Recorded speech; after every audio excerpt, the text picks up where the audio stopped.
Hello and welcome to a little ShutIn spotlight here on one of my favorite games of all time, Morrowind. Morrowind is the third Elder Scrolls game made by Bethesda, the people who also make Fallout games, in case you happen to know.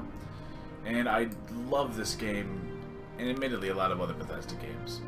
But I kind of wanted to show people a little basic, I guess you call it tutorial of sorts. So, I figured we'll do that really quick so that new people might be able to be exposed to this game that I really, really love. Now, in our first little section, we'll go through the options real fast just to let you know. Here are all your options. It's a very old game. I think it's like 20 years old. It's old enough to vote, basically. I show you this primarily because I am running this game as a fresh install off of Steam, no mods, no nothing. Simply because there are console players that do not have the access or ability to mod. So in case they happen to find this video, they don't get jarred by what they see being not representative of what they have. So that's what this is here for. Also, while you're here, turn on subtitles.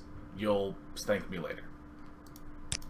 Now, we'll go ahead and just start a brand new game and jump into the character creation part. Stand up. There you go. There is a cutscene there for reference. It's just weirdly What's your name? louder than the game always is. Let's see. Whatever shall we name our character? I wonder if it'll be a similar name to the YouTube channel. Of course, when you make this, you can make your name whatever you want it to be. Not even last night's storm could wait. Of course, we are in the character creation tutorial section, so this is significantly more on rails than the rest of the game usually is. This is where you get off. Come with me. This will also pay attention in the tutorial section about, say, certain control schemes and what it tells you to do. It does try to warn you. Of course, you can also change your keybinds if you want to. I just have mine on the default. Just be a good little prisoner and follow our handler here as we begin to leave the ship.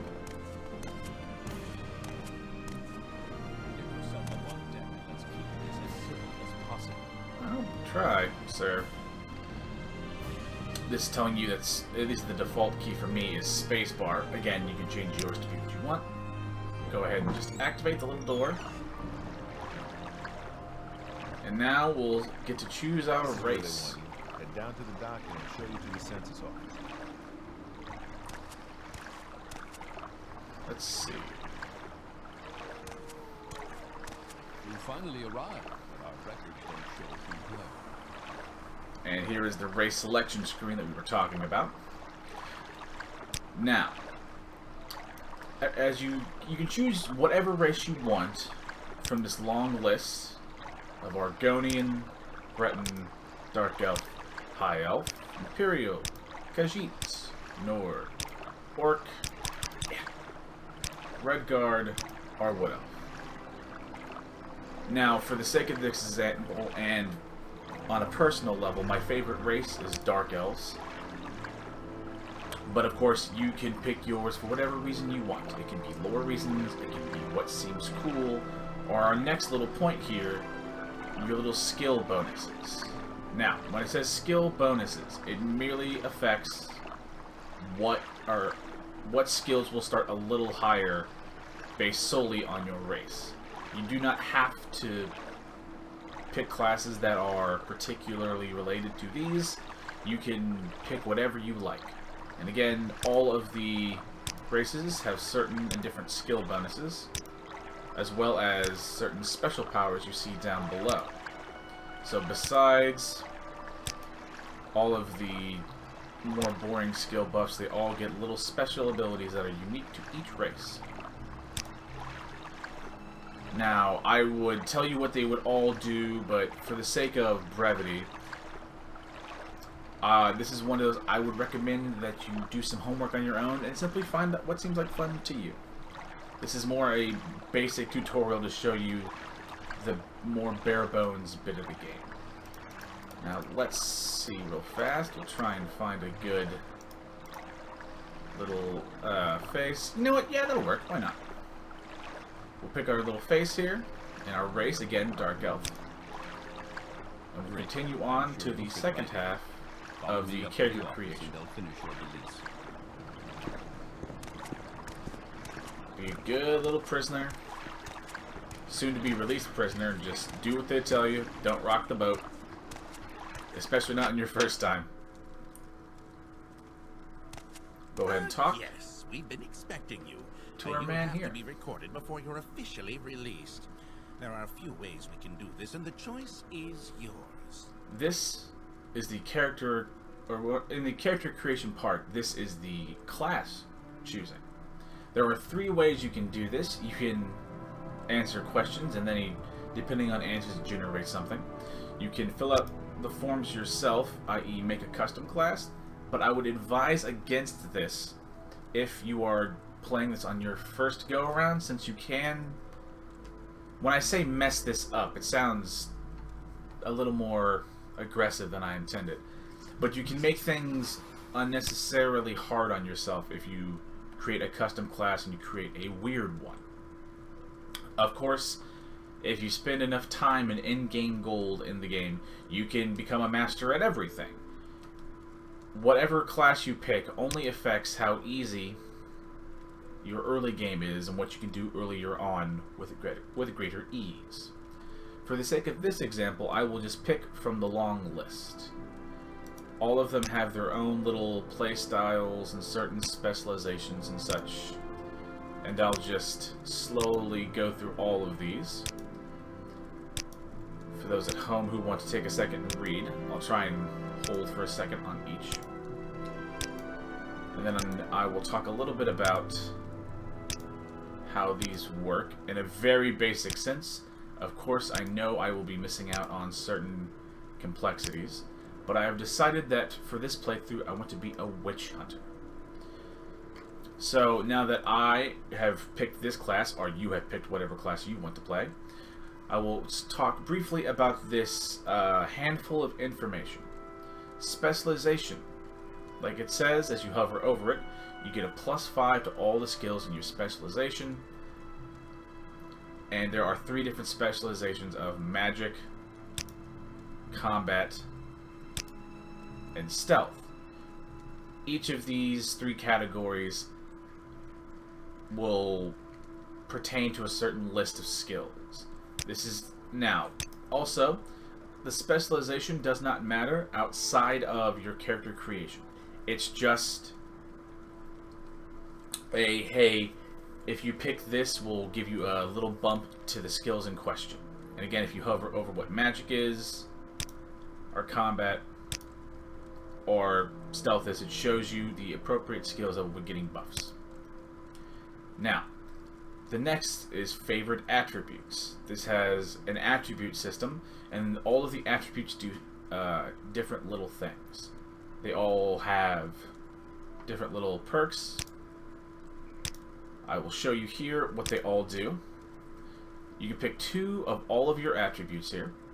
I'll hover over each of them, and they will loosely tell you what they do. We have strength, intelligence, willpower, agility, speed, endurance, personality, and luck. Again, in this beginning character creation, odds are you can usually hover over something and it will give you a little bit of explanation that is pretty adequate, all things considered, as to what they do. We'll go back to our... Nope. We'll go back to our little witch hunter here. We just did that for the sake of simplicity. Now, the next is the major skills. For some silly reason, this doesn't have a... or the major and minor skills don't have the same little pop-up thing that favored attributes has. So, this is one of those... I will briefly explain this And I might actually have a little graphic that I might throw up at the end of this segment. A very basic little one that I'll throw together or during the editing process. Major skills start out the highest, and they are easiest to increase and level up. Minor skills start fairly high and take a normal amount of experience to level up. And everything you don't pick that isn't in either of these categories that you can't see now will be in the miscellaneous skills category. Miscellaneous skills being everything else you didn't pick.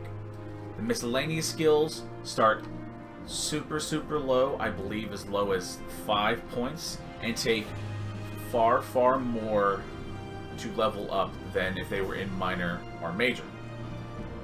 And you know what? I will throw up a little homemade little basic chart here right about now.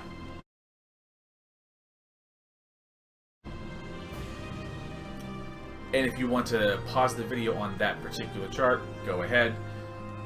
Again, as I have talked about many times, this is not a exhaustive, or that is not an exhaustive list. I am almost certain there are certain little bits that I'm missing, but this is more so a very bare bones little spotlighty tutorial thing. We're not here to go over all of the tricks of the trade. But whenever you've made your decision, we'll simply press OK and progress to the next part. Very good. The letter that preceded, you mentioned you were born under a certain And this is sign. the signs. And what would that be? Signs are, if you were to take a real world example, and this is not spoken with any hate or ill will, imagine if, say, in our own world, your astrological sign could give you, like, physical and magical abilities. And these are all of them. The Apprentice, the Atronach, the Lady, the Lord, the Lover, the Mage, the Ritual, the Serpent, the Shadow, the Steed, the Thief, the Tower, and the Warrior. If you have played Oblivion, you happen to know what these signs are, as Oblivion kept the signs, though the particular bonuses might have changed, but in theory they have kept the signs. If you've played Skyrim, they got rid of the signs as an aspect of character creation, but those are the equivalent in Skyrim of the standing stones that dot Skyrim's landscape. So that is how they've sort of changed over time, in case you were wondering. For the sake of this example, we'll go ahead and pick the Lady. Now you can again pick any one of these from the big old list, and I'm not going to bother to go over the particulars of all of them. This is one of those I encourage you to do a little bit of homework, if not literally just read what's happening on screen. But the Lady is one of the good one. There are a few good, air quote, well, good, more like safe choices that if you've never played are pretty safe to choose. The Lady is pretty safe. It just fortifies your personality and endurance. Personality doing the obvious, letting you get 25 more points of personality, and the most practical application of this is that it affects how people interact with you, and they just like you more immediately, as it's a general rule. And more endurance is basically more hit points, and like fatigue, you know, more hardy. That makes, I like to think that's relatively understood. The Mage is also a relatively simple one. It simply fortifies your maximum magicka, which basically means more magicka to cast spells. And another pretty safe, couple safe ones. The Steed is just your character goes faster, very self-explanatory. And the Warrior, fortify attack, you do more damage, basically. All relatively safe ones if you were particularly interested. Again, we'll go with the Lady. Hi, baby girl. Sorry about that, it's the cat. For the sake of our example and for this character and this playthrough that I'll be doing, we'll go ahead and go with the Lady. Interesting. Now, before I stamp these papers, make sure This is the correct. cliche of, hey, make sure this is what you want. This is your final chance. But when you do get to this point, you can change all of these things that we've already done previously. Again, in this case, they all have little bits of context menus. If you want to read some more about it and get some more lore. Or things like, it sounds silly to explain what health does, what magicka does, and what fatigue does. But for the off chance, health is how many times you can get hit. And it increases when you gain a level. Magicka is used to gain, or not to gain, sorry, to cast spells, and is restored when you sleep, or by using potions. Fatigue is so important. Fatigue is basically an additional chance to succeed. Everything that you do in the game is based on fatigue. The higher your fatigue is, the higher your success rate. The lower the fatigue, the lower your success rate is. Of course, there is more to it than that, but that's the super basic version. Again, these are all of the attributes that we talked about. And depending on what you pick, both in race and class, you will get varying amounts to these. As we talked about, here are all of the skills, all of our stuff in major skills. And here are our minor skills. Very simple. Not bad at all.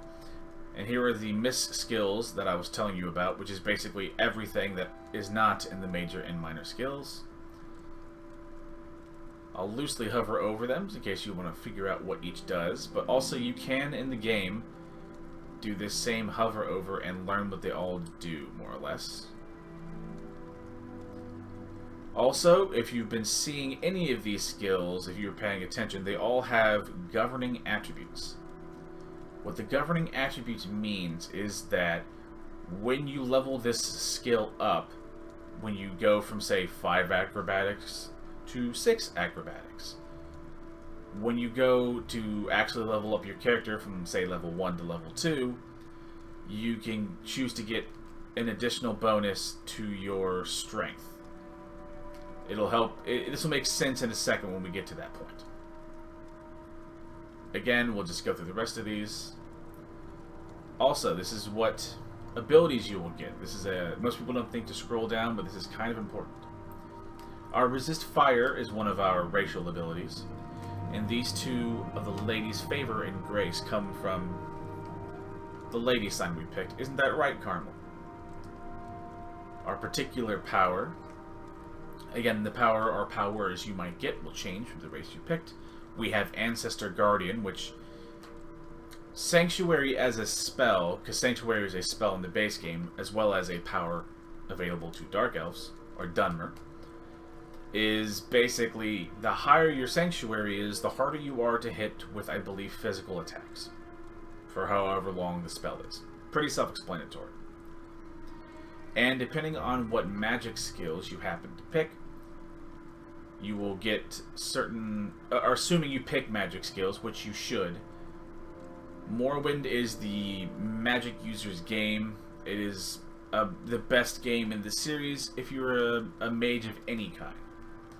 But if you happen to pick whatever magic skills and your character creation, notice how these two are conjuration spells, and in our major skills we have conjuration.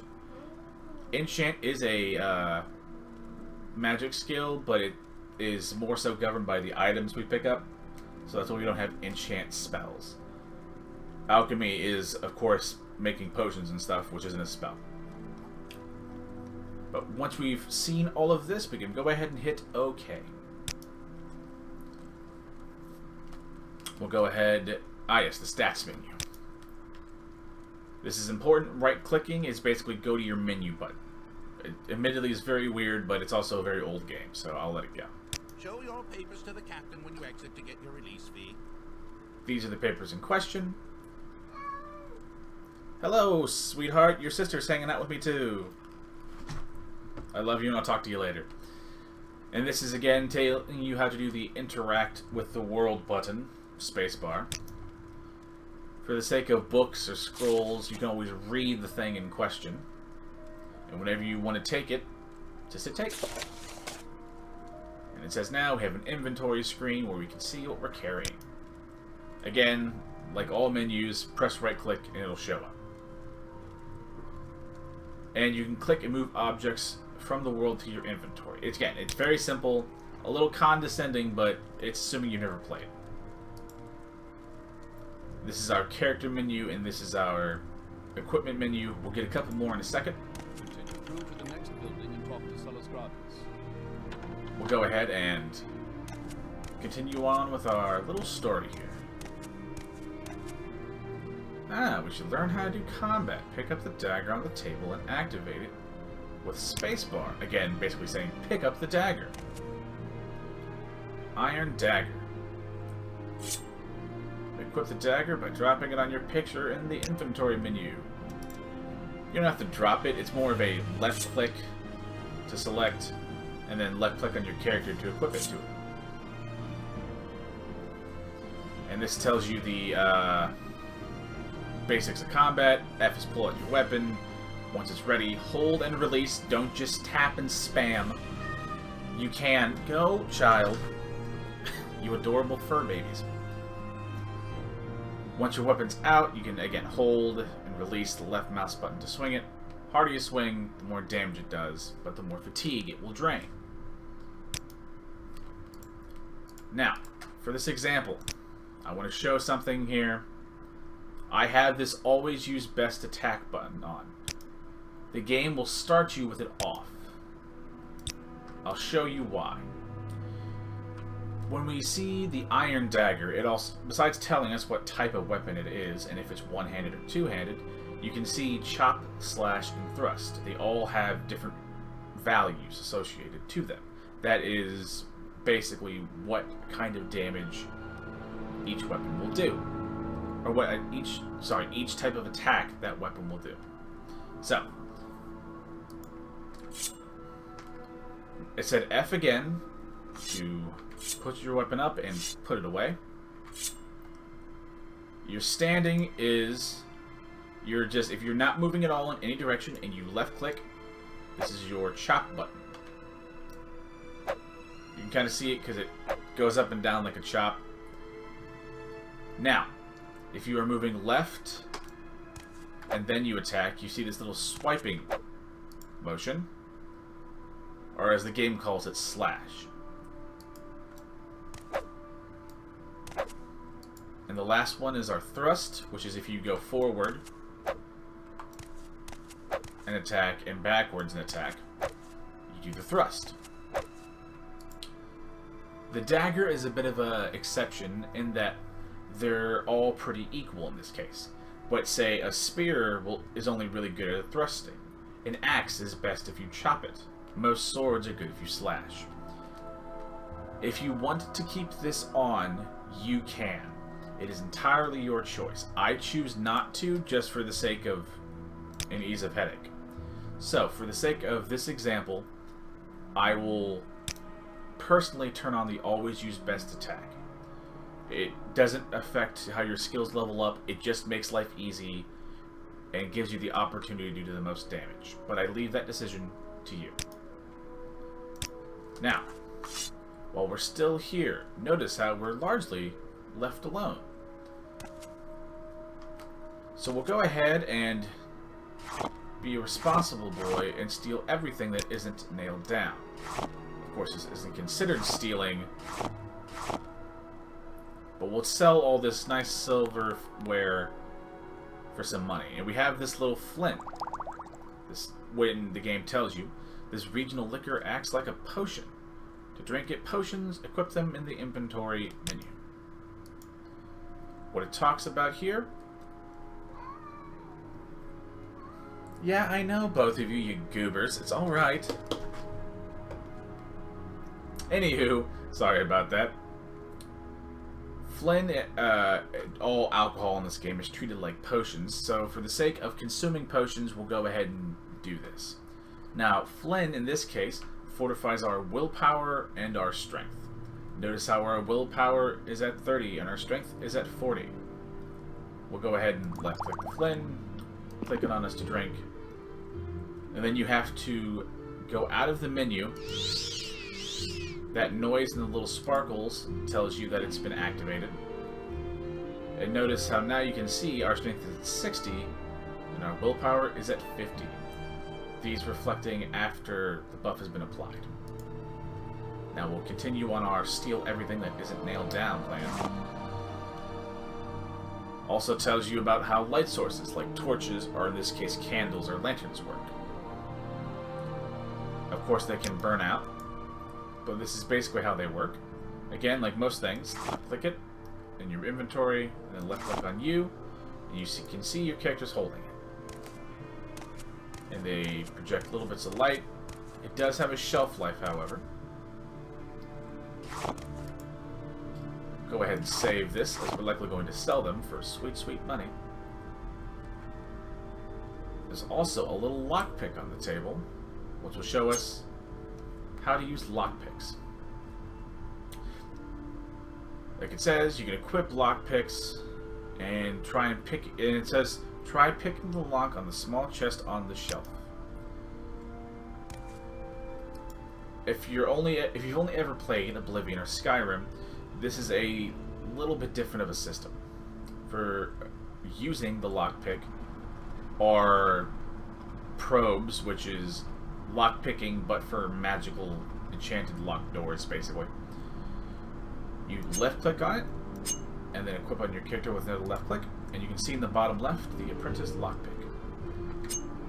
And we ready it like a weapon, and you can see this small chest has a lock level of 1. Lock level 1 being the easiest, 100 being the hardest.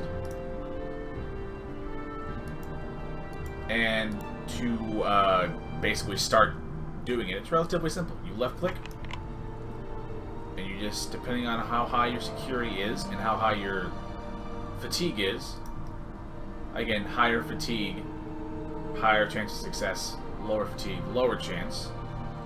Same thing for our security. It's at 5, so it's kind of low.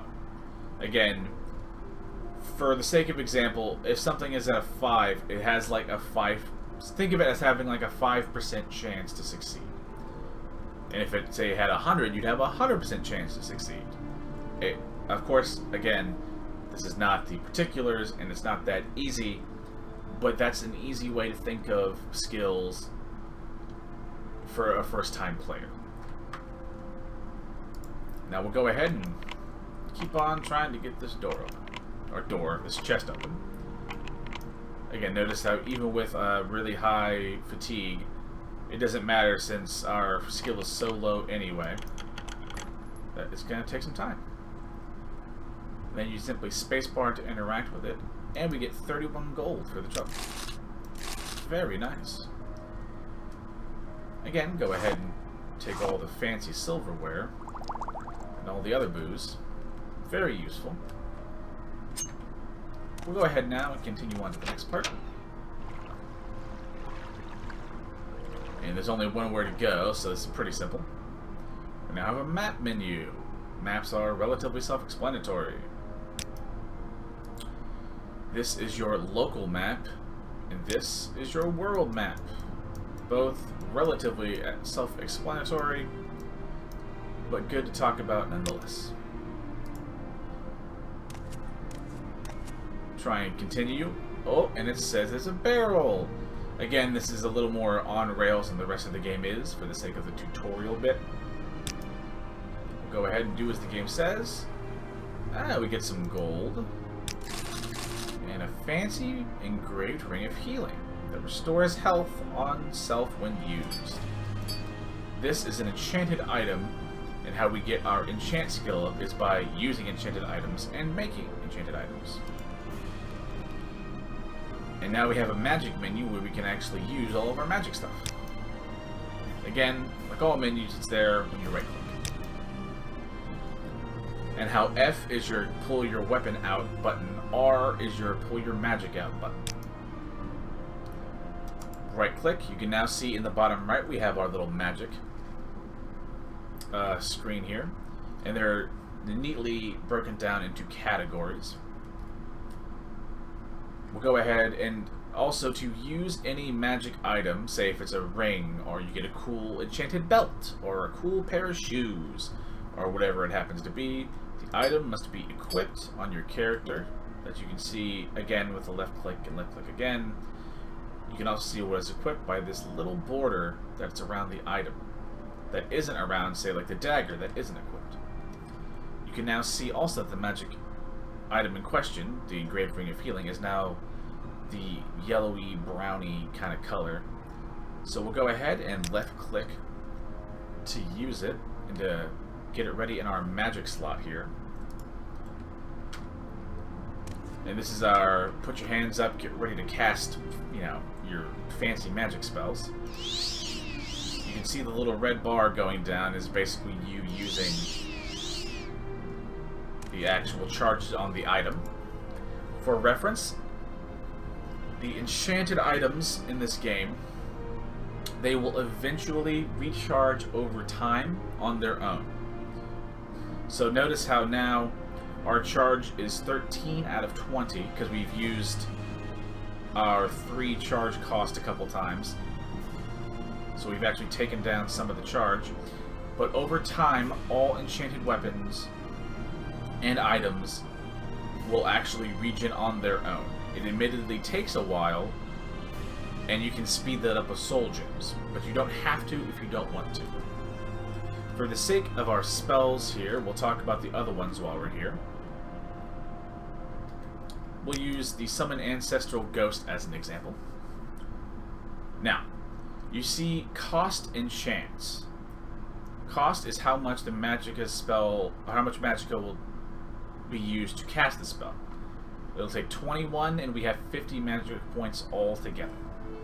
Our chance to cast the spell, and this is where Morrowind is different, is 74% as of right now. 74% being influenced by the, in this case, the strength of the spell itself. An Ancestral Ghost is a pretty low-level spell, and our Conjuration skill being a major skill, and at rank 35. Again, that also helps our... The higher it is, again, the better access to spells and the higher chance we have to, say, cast Conjuration spells. And our fatigue here. So, notice again, it's 74 right now. Let me jump around here, and you can see my little fatigue bar going down. Notice how it's now down a little bit from our max of 185, like it was, to 152. Our Conjuration skill hasn't changed, only our fatigue has. And notice how it's now a 69 when it was, I believe, a 74 a couple seconds ago. This is the practical application of lower fatigue chance means lower success chance. We'll go ahead and summon the little ghost here. And see how we failed casting the spell? Even if you fail casting the spell, it does still take from your Magicka. We'll try and cast it again. Hey, we got it! I didn't actually plan that. Now, our little Ancestor Ghost buddy will help us for 60 seconds. Say, if we get hit by something, the Ancestor Ghost, or whatever summon you happen to use, will run off and attack, you know, whatever is attacking you. Fairly self-explanatory. Now, since we have the Magicka, we'll also show off the spell of Bound Dagger. The other half of this, or the other reason why I'm doing this, is to show, besides just showing the how Magicka works and the cost and chance here. Notice how it's we only have 6 here, and we have 8 mana left, so we can cast it, and it has a 92% chance to actually succeed, so odds are we'll get this. Notice how the Summon Ancestral Ghost, how it takes 21 to cast. We now have a 0% chance to cast it, because we don't have the 21 required. This works for all spells, not just Conjuration. Say if using destruction. Destruction works the same way, basically. They all have a cost and a chance. They all have the same formula of affected by the skill itself and your fatigue. All your spells work the same way. We're just using Conjuration as an example here for the sake of simplicity, and this is a character I'm actually going to play in my own time here. Now, we'll go ahead and let's see. Cast this bound dagger. I want to show you something though. Keep in mind that Short Blade is at 15 right now.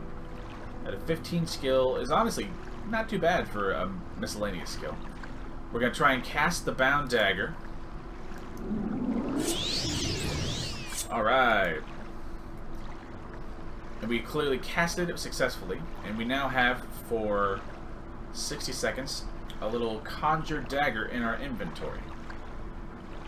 Now you can't sell these particular weapons, but notice how it has way better skill, or way better damage than our iron dagger we got for free. And it has a effect of enchanting, as long as we have it equipped, giving us an additional 10 short blade skill. So notice how we're at 25 when we were at 15. Now, and Conjuration allows you to both summon weapons and armor if you want to, you know, have access to equipment in the field. And the other reason, the third reason really, why I wanted to show you this is the fact that Ghost and other ghostly beings, not just Ghost, they can't be damaged by a normal weapon, which makes sense. They have to be hit by Daedric weapons, enchanted weapons, or in this case, bound weapons, which are both. I should be able to notice how if I want to attack the Ghost, your weapon has no effect, because you can't really hit a ghost with a physical thing. But if we go back to the bound dagger,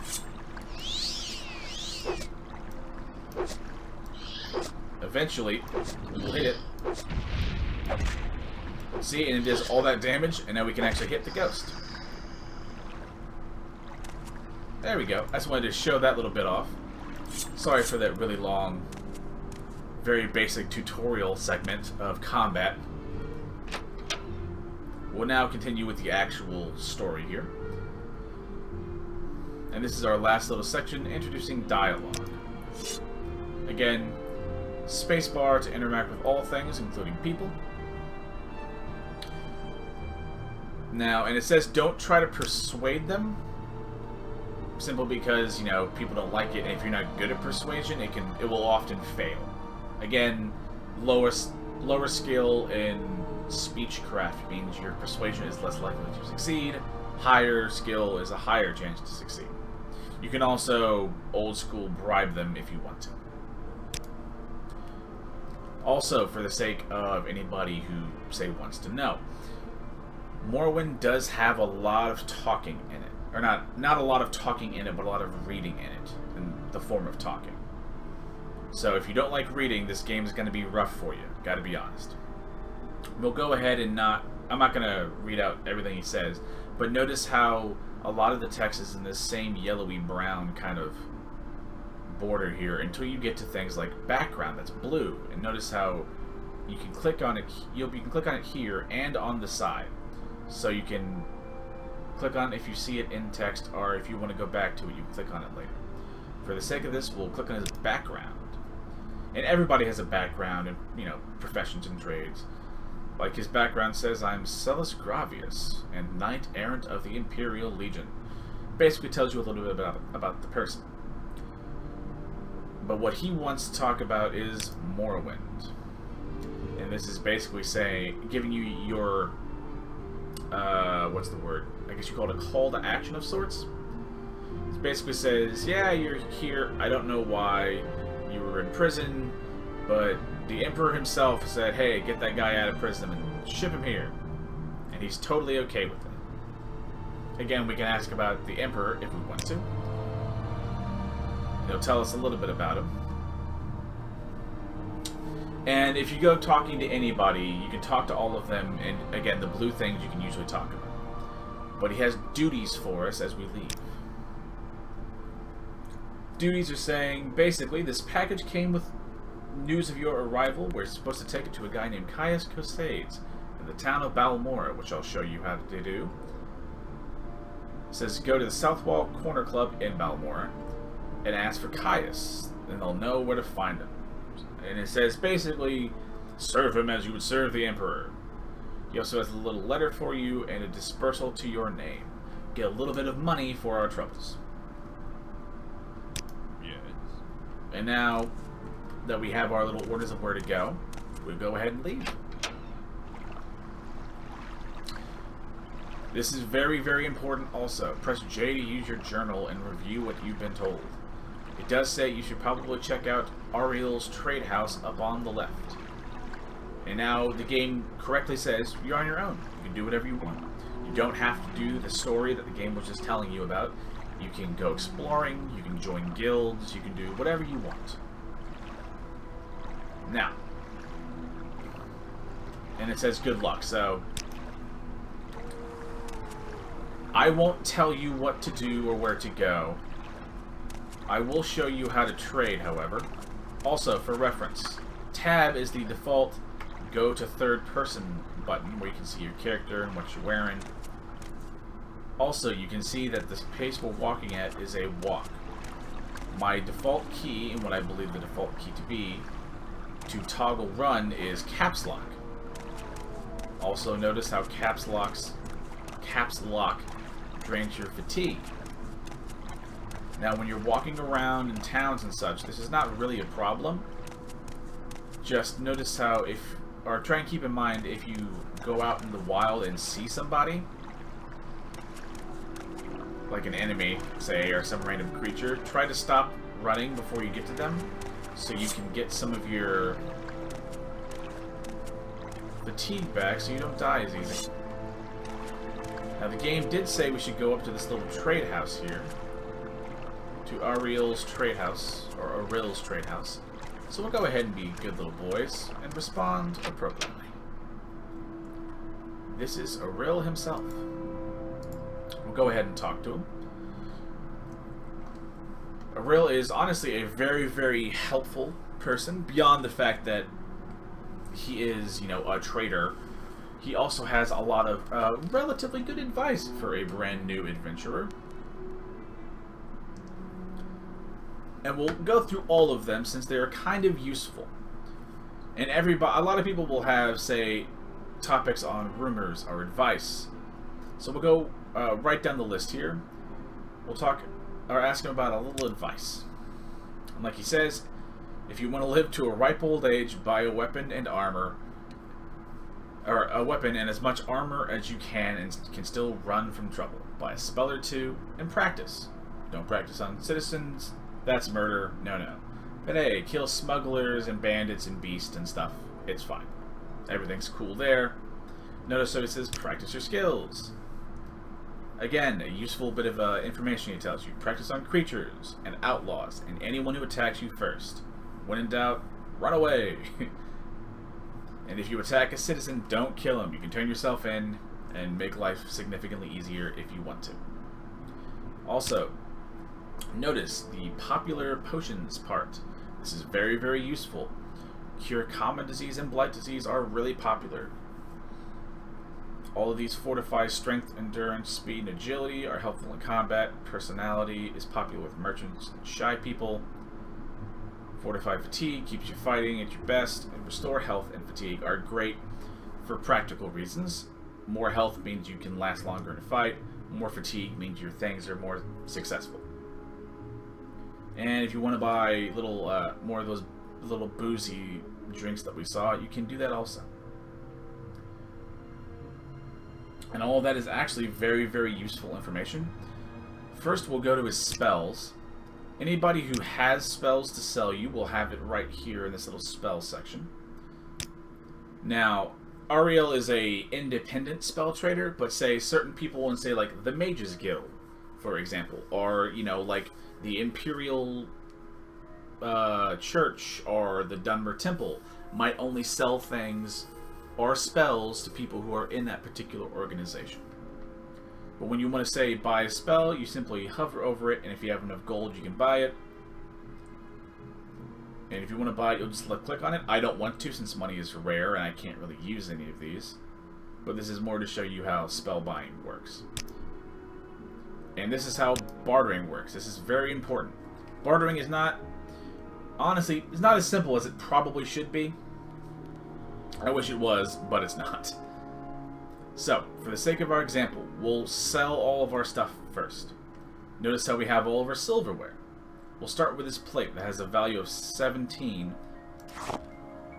but he'll buy it off us for 7. Again, the higher your mercantile skill is, the more money you can get for items. Relatively self-explanatory. But notice how it goes from our inventory into his with this red little square around it. We can always try and get another gold out of him. See if he'll take it. He refuses the offer, understandably. So we can go back down to 7. Notice how every time you make an offer and they refuse it, their disposition towards you, how much they like you, will go down. Now, we'll see, add a picture into there.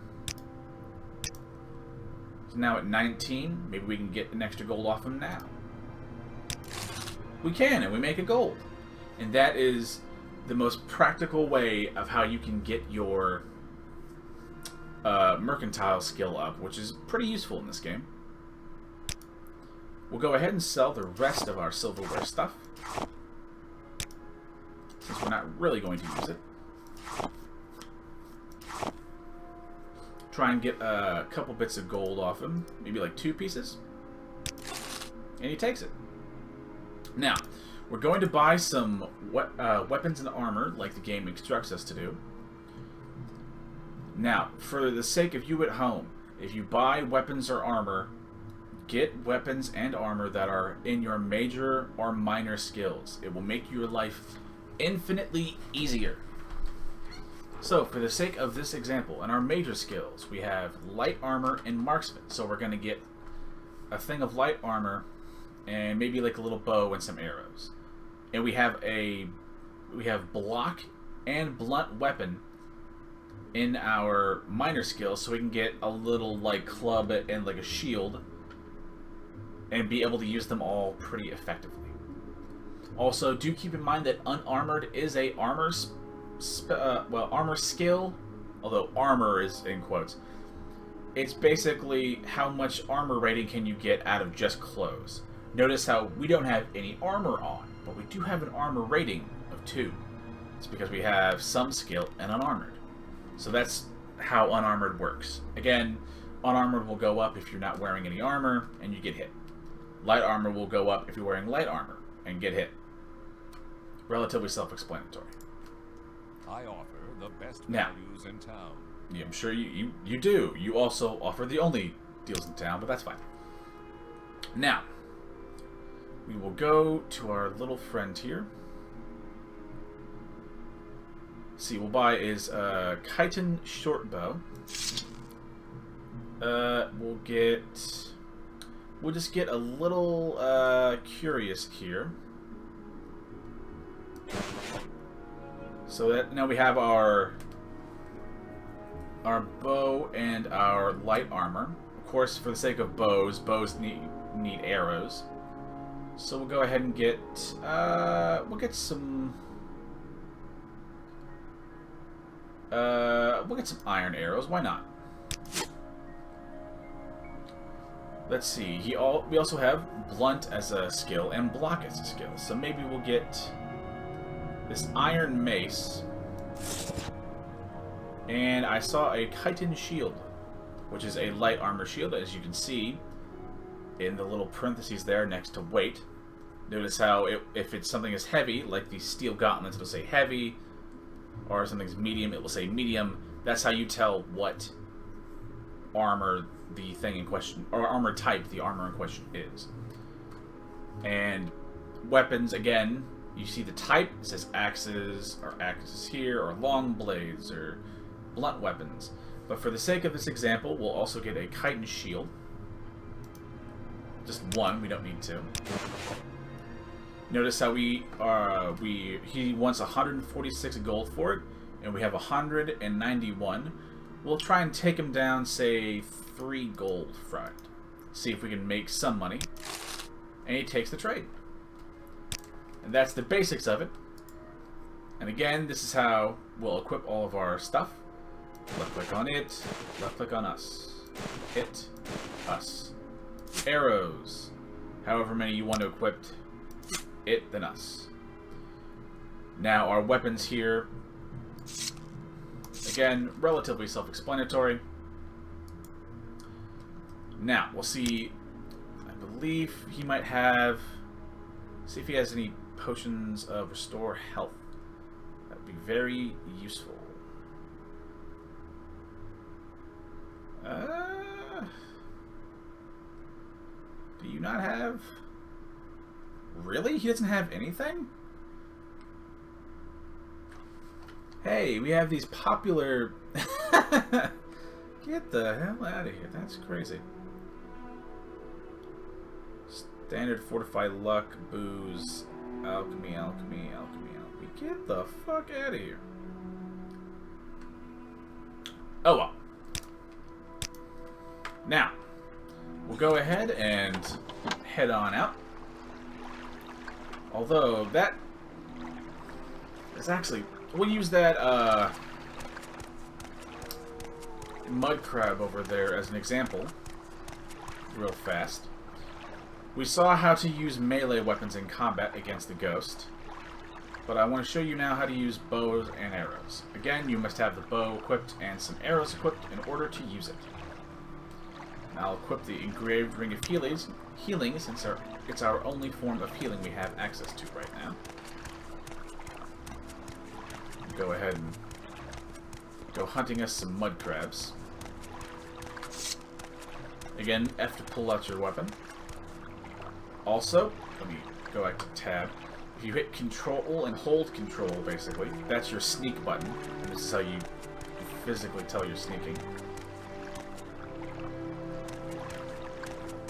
Relatively self-explanatory. And you'll see there should be a little, and I can't do this now, but if you're sneaking like this, and you see a little hand icon that's like picking up a gold coin, it basically means that you're still in stealth when someone's around that like might want to see you. So that's how you tell.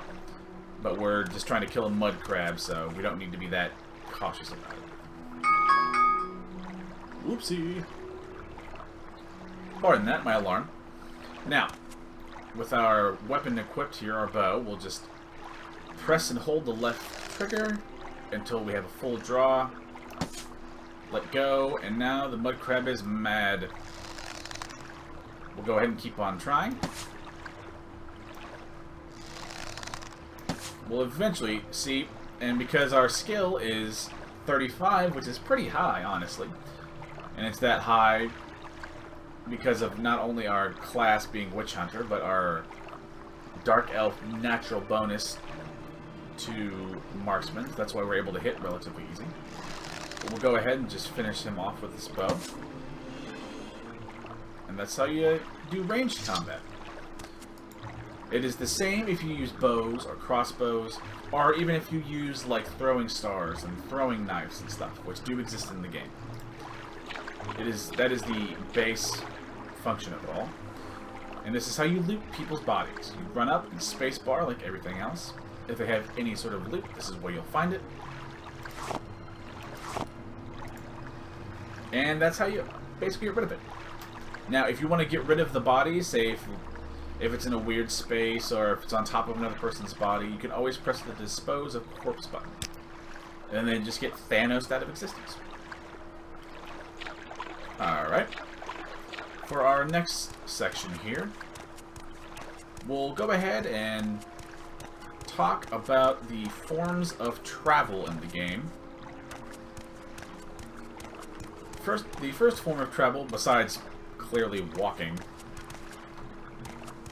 that will actually, well, it is the Silt Strider, but now that I think about it, if you are exploring out in the wilds and you see these signposts that don't appear to be intelligible, if you walk up to them and hover over them, they'll tell you what it actually says.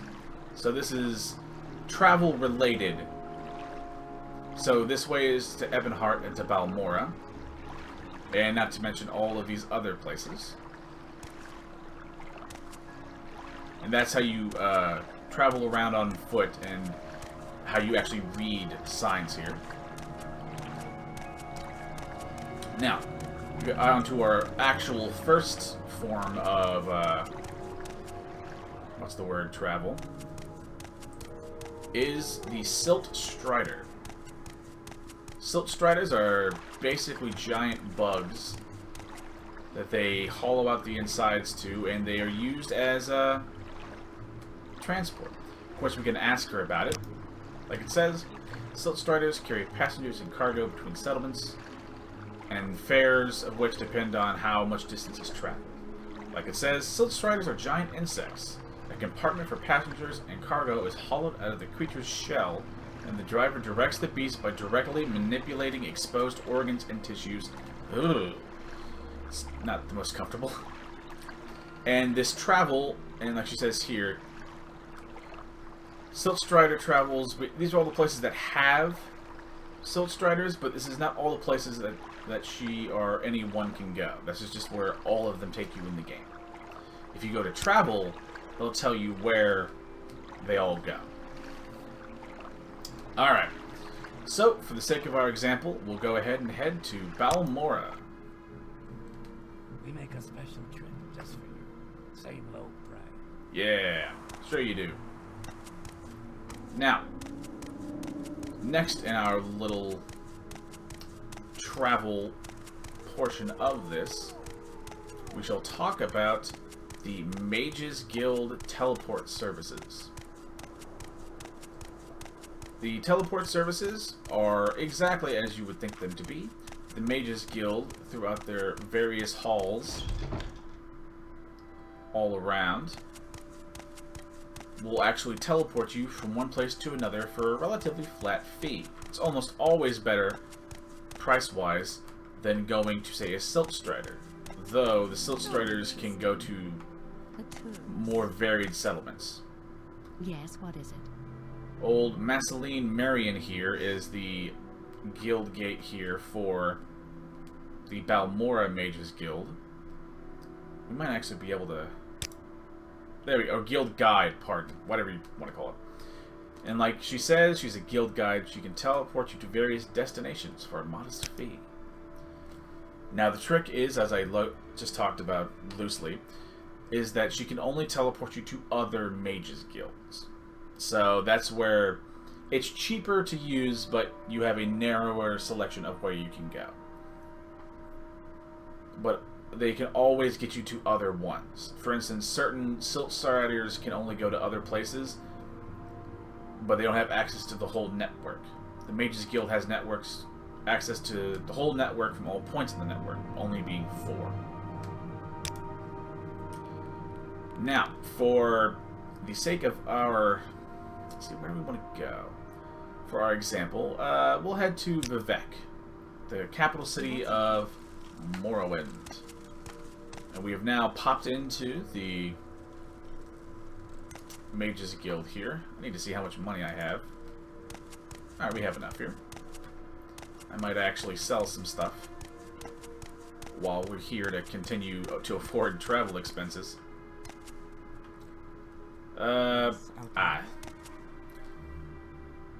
This is the Enchanter here. We'll actually talk about enchanting. You can also make enchanted items yourself if you wish by simply activating a... Well, hang on, I might be able to actually show you. I cannot. Never mind. Well, I guess over here we can sell some stuff to you. So we'll go ahead and sell that for a gold. Yes, the enchanting works relatively simple. You can either make it yourself by using a soul gem enchanted on your actual person and then going through this same screen, or if you wish to go to a person like this, you can manually choose what item and what soul and whatever soul gem and whatever effect you want on whatever item in question. And however large however strong the spell you want is, it will increase the price. And certain articles of clothing and weapons are better at having enchantments put upon them than others. Now, the reason why you would ever use the Enchanter being so expensive is that whenever you use the enchanting services as though you pay, it never fails, ever. But the... what's the word? The ones you make yourself have a chance to fail. Again, based on how high your intelligence is, and how high your enchantment skill is, and how high your fatigue is. Relatively standard. So that's how that works. Now, What is this about? in order to show you the final method of transportation, we will go ahead and head down to the outside of the city here. This will admittedly take a second, but our third method of transport is boat travel. Boat travel being, again, relatively self-explanatory. You get in a boat and you go from point A to point B. Again, relatively obviously, one can only travel by boat to places where there is water. Which is, again, how this particular form of transit manages to distinguish itself. And of course, much like the Silt Striders, any one particular... what's the word? Any one particular boat does not have access to all other ports. They just have access to some ports. So you might have to do a little bit more work. Vivec is useful since, as the capital city, it has all three forms of transit here. The Silt Strider you can see there, the boat that we'll be heading to there, and the Guild Guide teleport services that we just came from. Vivec in particular also has gondoliers for navigating Vivec itself, Vivec being a pretty big city and relatively difficult sometimes for new players to know what to do. Of course, the gondoliers only take you to inside Vivec itself, but that's totally fine. Let's see how much money we have. Oh yeah, we're fine. We'll head over to the boat here and show you where the next one is. I will, however, save here since money is getting a little bit tight, and I want to show you all. Let's see. Yeah. We'll go ahead and save here since money is getting tight. I want to show you all the final method of transportation here. Then I will show how to, for each, how do I word this? How you join and where you go to join each of the joinable factions in the game. Now we'll talk to our boat guy here and use our last form of transportation. Again, they have access to all of these particular places. Huh. That's not that useful. But that's fine. We'll go to Ebonheart. Sure, why not? We'll start there. Ebonheart is a imperial castle here that the Empire has to sort of watch over Vivec and its holdings. It is really dark. Go ahead and wait till somewhat more morning here. Now, that is our last, as we talked about, our last little form of public transit. Although, I will speak of a hidden fourth method, but I won't tell you where to go, what to do. In Vardenfell, there are ancient ruins of the Dwarves. Again, if you've played, say, Skyrim, you know what Dwarven ruins are like. But here in Vardenfell, they have, or had, I suppose, the Dwarves are no longer really around. They had access to a secret hidden fourth method of transportation. amongst various there's I think a small handful of dwarven ruins scattered about the island of Vardenfell here.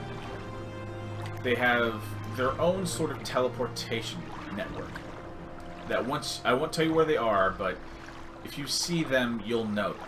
But in order to activate them, you not only need to find, say, the particular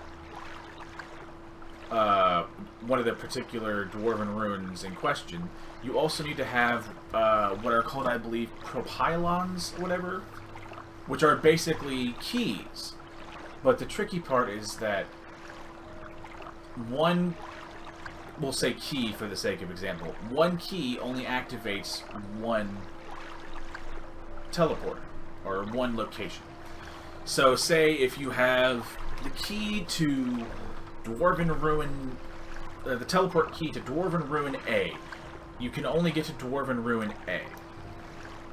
And certain, say if there's one, say Dwarven Ruin A can only be accessed by Dwarven Ruins B and C.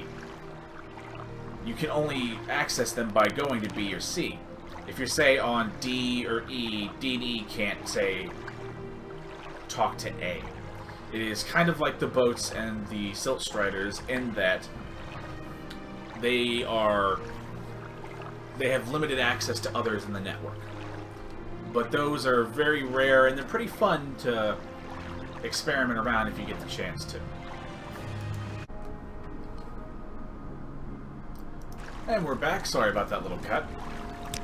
And now we shall go ahead and return to where to our little earlier save, and I will simply point you in the right direction of where to go for the main story. Uses our little backup save here.